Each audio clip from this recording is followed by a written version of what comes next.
구독과 좋아요 눌러주세요.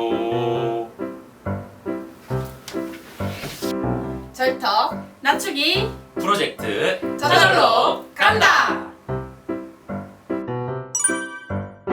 제 앞에는 요 길상사의 본전인 극락전이 있습니다. 보통 제가 아까 처음에도 말씀드렸듯이 보통은 제일 핵심적인 건물을 보통 대웅전으로, 그러니까 석가모니 부처님을 모시는 대웅전으로 많이 잡는데 여기는 특이하게 극락전으로 본전을 잡았습니다.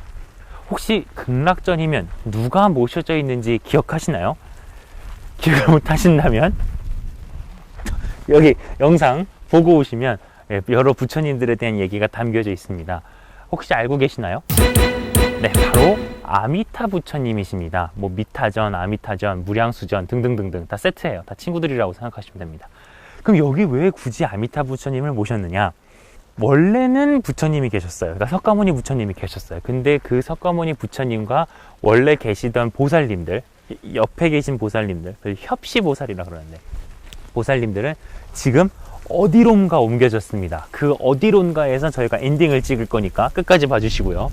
그리고 다시 새롭게 증축하면서 불사를 새로 했는데, 그러면서 여기에는 아미타 부처님이 모셔지게 되었습니다. 사실 아미타 부처님이 모셔진 건 그것보다 증축하기보다 더 일찍이긴 합니다. 그럼 왜 하필 아미타 부처님을 모셨느냐? 아미타 부처님께서는 중생들을 구제하는 역할을 하십니다.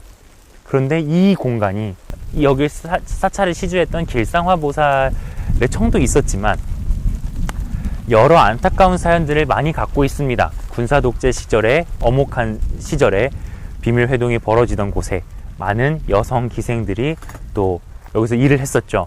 그러다 보니까 많은 안타까운 사연들이 있어서 또 어떻게 보면 또 가장 타락했던 곳이 아닙니까? 어떻게 보면 완전 사바세계의 상징이잖아요.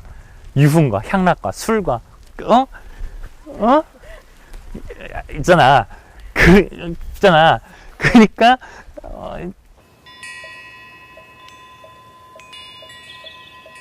제가 봤을 때 요거를 정화하고 여기 도탄에 빠진 그 중생들을 구원하기 위해서 아무래도 그걸 전공하신 아미타 부처님을 모셔놓은 것이 아닌가, 이런 생각이 듭니다.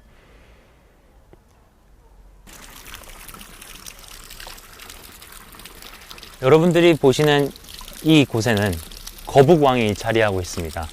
네, 물 속성 포켓몬이죠. 이 거북왕 3마리가 지키고 있는 연못을 건너뛰고 나면 원래는 맑고 향기로운 가게, 요것저것 파는 가게가 있는데 현재 지금 상황이 안 좋아서 여러 시국이라 닫혀 있습니다. 그리고 제가 이제 들어갈 곳은 바로 여기 지장전인데요. 지장전 주변에는 연등 색깔이 조금 다른 색입니다. 흰색 등은 죽은 자 또는 귀신, 돌아가신 분들을 위한 등입니다. 지장전 자체가 그런 역할을 하고 있기 때문에 여기 옆에 보시면 알록달록한 등이 계속 쭉 이어지다가 지장전이 시작하는 시점에서부터 등 색깔이 흰색으로 바뀝니다. 여러분들은 이 등 색깔만 보고도 저기에 있는 전각이 어떤 역할을 하는구나를 멀리서 파악하실 수 있겠습니다. 지장전을 한번 들어가 보도록 할게요. 저는 여기 길상사에 자리 잡고 있는 맑고 향기롭게 재단에서 운영하고 있는, 매주 목요일, 금요일마다 운영하고 있는 요 반찬 봉사 활동에도 참여를 하고 있습니다. 언제부터였지? 2018년부터 참여하고 있는데, 저쪽에 보이는 저 컨테이너 건물이 반찬 만드는 조리장입니다. 그래서 여러분들 중에 혹시 매주 목요일하고 금요일날 오전께에 시간이 되신다면 함께 오셔서 반찬 봉사 활동을 하셔도 좋을 것 같습니다. 근데 진짜 너무 예쁘다. 너무 봄 햇살이 너무 예쁜 것 같아. 지장전으로 들어가 보겠습니다.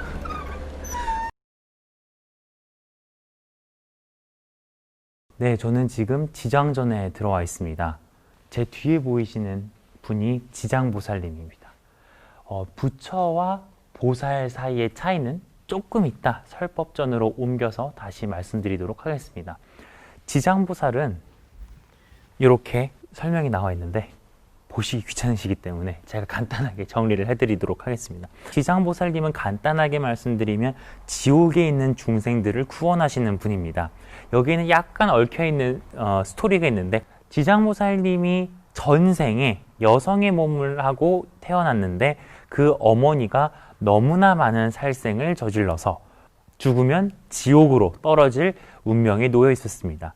이를 몹시 안타깝게 여긴 전생의 지장보살님, 광목이라는 아이였는데, 그 광목이라는 아이는 자기 어머니의 죄가 너무 무거운 걸 알고 부처님께 간절하게 기도합니다.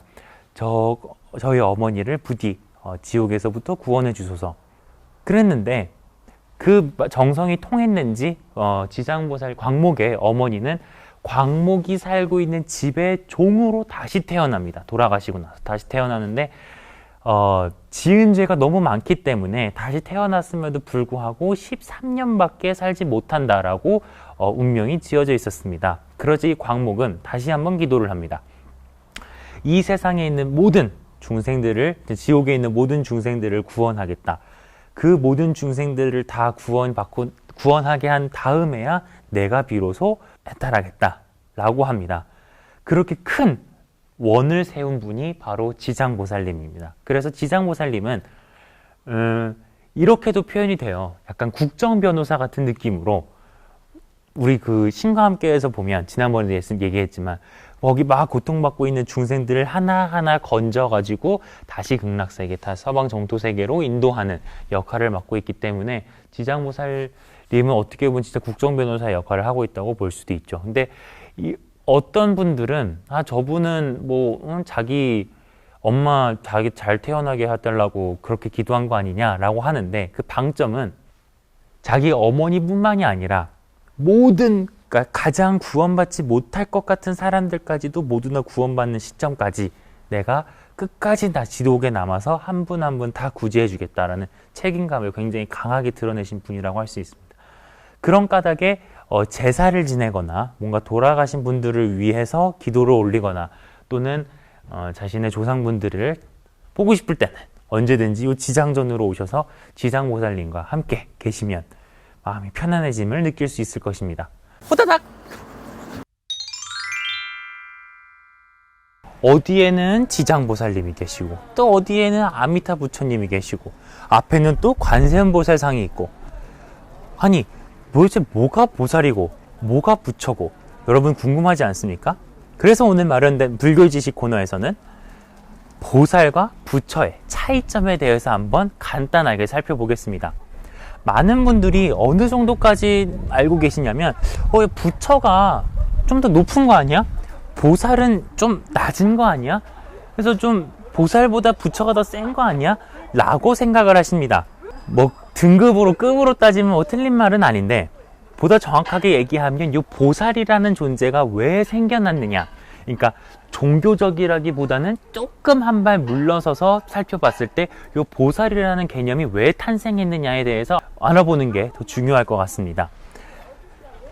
불교가 다른 종교에 비해서 갖고 있는 특징 중에 하나는 전지전능한 신이 없다는 겁니다. 물론 우리는 석가모니 부처님이 매우 뛰어난 분이다, 아주 훌륭한 분이고 무엇이든지 할 수 있다라는 생각은 갖고 있지만, 그렇다고 해서 개신교, 카톨릭교에서 상정하고 있는 전지전능한 절대자 하나님과는 좀 개념 자체가 다릅니다. 그래서 그게 주는 이점이 뭐냐면, 석가모니 부처님이 예언자나 신으로 바라봐지는 게 아니라 그 사람 일종의 선생님으로 받아들여진다는 겁니다. 여기서 선생님이라고 하는 건 우리 또한 그분처럼 될 수 있다는 것을 전제하고 가죠. 그래서 우리도 열심히 수행하면 누구든지 부처님처럼 될 수 있다라고 개념적으로는 깔고 가는데 이제 문제가 생깁니다. 뭐냐면, 초기에 불교 경전에 부처님께서 돌아가시고 나서 부처님의 말씀을 결집하던 그 시기가 있습니다. 그 시기에 부처님에 대한 이론을 모으고 체계화하는 과정 속에서 지나치게 신성화되는 문제가 발생합니다. 그러면서 부처님이 예전에는 도달할 수 있는 지점이었는데 이제는 관념적으로만 남아있고 우리와 부처 사이를 갈라놓는 큰 그러니까 차이가 생겨버립니다. 그러다 보니까 부처님이 마치 전지전능한 시처럼 우리가 인간과는 또 다른 차원의 존재인 것처럼 그렇게 너무 강하게 인식이 되었죠. 그러다 보니까 중국 등지에서 시작하게 된 대승불교, 이걸 나중에 말씀드리는데, 이 대승불교에서는 뭐라고 조금 개념을 추가하게 되냐면, 부처가 있고 인간이 도달할 수 있는 최고 레벨을 아라한이라고만 보지 말고 우리도 부처처럼 깨달음을 얻을 수 있는 존재가 될 수 있다. 그거를 보여주자. 라는 점에서 보살이라고 하는 개념을 갖고 옵니다. 보살은 보리살타, 그러니까 보디사트바라고 하는 거를 줄여놓은 말인데 여기서 보리라고 하면 저기 누구니? 보리수나무. 보리수나무라고 하면 동어 방법인데 보리수. 부처님께서 깨달음을 얻으셨다고 하는 그 보리수의 그 보리입니다. 그 보리는 우리 쌀보리 게임할 때 하는 그 보리가 아니에요. 맥주 만들 때 쓰는 재료인 보리가 아닙니다. 그 보리 자체가 깨달음이라는 뜻입니다. 그리고 사트바 또는 살타라고 하면 살아있는 존재를 다 살타라고 합니다. 생명체를. 그래서 보리살타라고 하면 단순하게 깨달음을 얻은 생명이라는 뜻이 되죠. 그래서 이 보리살타, 즉 보살이라는 개념을 갖고 옴으로써 대승불교에서는 누구나 깨달음을 얻을 수 있다라고 하는 이론을 만들어냅니다. 그게 소승불교랑은 좀 달라요. 동남아시아 등지에서 발생했던 소승불교, 전통적인 소승불교에서는 개인의 해탈을 더 중요시하죠. 그래서 출가자 중심의 불교, 대승불교에서는 제가자 중심의 불교 이렇게 얘기를 합니다. 그래서 보살이라고 하는 거는 아마 여러분 절들 가보시면 여성 신도분들을 자매님, 교회에서 그렇게 부르지만 절에서는 보살님 이렇게 부른단 말이에요. 보살님이라고 하는 것 자체가 그 사람이 깨달을 수 있는 존재라는 걸 전제하고 간다는 거죠. 그래서 누가 부처고 누가 보살이다를 생각하기 이전에 나도 보살이 될 수 있다라는 생각이 거기에 반영되어 있다. 특히 한국, 중국, 일본 등지에서 퍼져 있는 대승불교에서 그게 마련되어 있다는 점을 알고 가시면 좋을 것 같습니다. 여기 추가적으로 여러 종류의 보살님들이 계신데 오늘은 몇 분을 소개해 드리도록 하겠습니다. 궁금하시죠? 한번 알아볼까요? 호다닥! 안녕하세요. 홍위키의 서재입니다.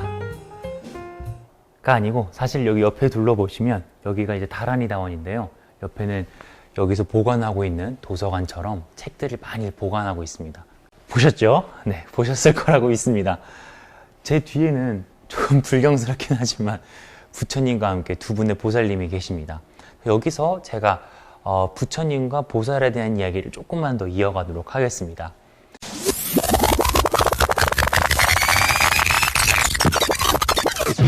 제가 몇 분들의 보살님을 이미 소개를 해드렸습니다. 관세음보살, 그리고 지장보살님.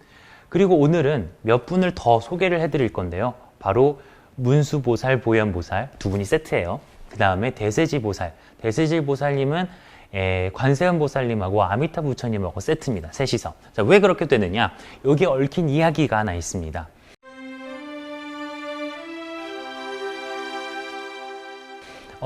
옛날 인도에 한 아버지가 살았는데 지혜로 현명한 여인과 결혼을 하여 아들 둘을 낳았습니다.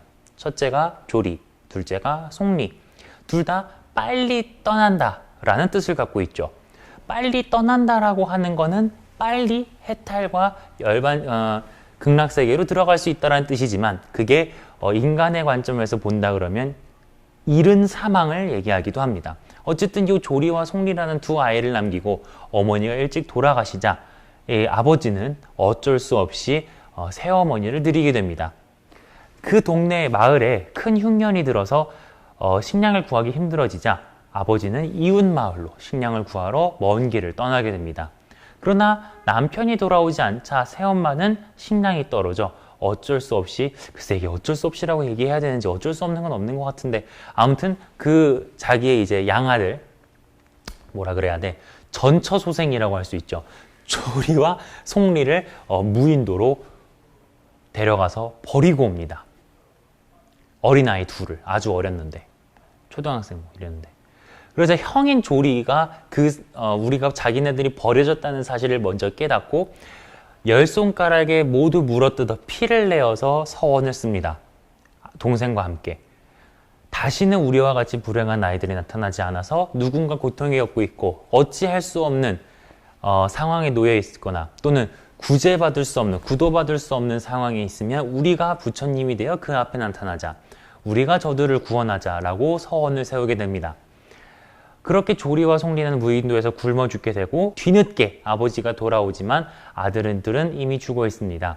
여기서 이야기가 조금 갈리는데 어떤 버전에서는 무인도로 아버지가 와서 시신을 수습하여 장례를 치렀다라고 되어 있는 것도 있고, 어떤 거는 무인도에서 아버지도 같이 슬피 울다가 식음을 전폐하고 같이 죽었다라고 또 나옵니다. 어쨌든 이 이야기의 결말은 이렇게 끝이 나요. 그 아버지가 아미타 부처, 첫째인 조리가 관세음보살, 그리고 둘째인 송리가 대세지보살이 되었다. 즉 그 세 분의 전생 이야기였다라고 나옵니다. 요거를 보았을 때 여러분들이 가끔 보면 아미타 부처님을 본존불로 두고 좌우에 대세지보살과 관세음보살님을 두는 경우를 종종 볼 수 있습니다. 여기서 대세지보살님은 주로 이제 지혜가 널리 퍼지는 것을 담당을 하고 있다라고 보시면 되겠어요. 그래서 반야경, 특히 깨달음을 얻을 수 있게 도와주는 그 지혜인 반야경을 대세지보살님과 연결시켜서 보기도 합니다. 착한 일을 하는데 게으르면 그의 마음은 벌써 나쁜 일을 즐기고 있다. 선한 일을 가볍게 여기지 말라. 방울물이 모여 항아리를 채우나니 조금씩 쌓인 선이 큰 선을 이룬다. 법정 스님의 이야기가 얽혀있는 길상사, 여러분들 어떠셨나요? 사찰이 크지는 않고 또 오래된 건물들은 아니지만 그럼에도 불구하고 도심 속에 자리하고 있으면서 우리를 굉장히 포근하게 안아주는 사찰인 것 같습니다. 길상사에서는 이렇게 법정 스님의 자취가 물씬 묻어나오는 이야기들이 많습니다. 또한 요 길상사가 있기까지 많은 공헌을 했던 김영한 보살의 이야기까지도 담고 있습니다. 시간 나실 때 길상사에 들러서 또 봉사하는 마음과 함께 또 맑고 향기로운 마음을 한번 얻어가시는 건 어떨까요? 오늘 길상사 영상은 여기에서 마치겠습니다. 네, 오늘 영상이 조금 부족했더라도, 그리고 저희 대학생들이 활동하는 거 많이 응원해 주시고요. 앞으로도 저절로 간다는 매월 2편 또는 3편 정도가 업로드 될 예정입니다. 많이 시청해 주시고요. 구독과 좋아요도 눌러주시고 댓글도 많이 달아주시고 해주시면 큰 힘이 되겠습니다. 절턱 낮추기 프로젝트 저절로 간다! 2001년이라고 나와요. 2001년인가? 연도수가 기억이 안 나. 그럼 잘 편집해줘. 화이팅! 아무튼 그리고 나서 뒤에 이제 유고를 뿌리게 됩니다. 오! 어떡해! 원래 뒤집어 있어. 어떡해? 야, 미안해 친구야. 너 왜 이렇게 못 뒤집니? 너 일부러 그러는 거지 이쯤 되면. 그냥 누워 있고 싶어.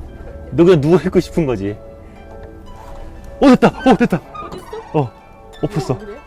뭔 일이야? 벌레가 뒤집어져 있어서 우여곡절 끝에 뒤집어졌어.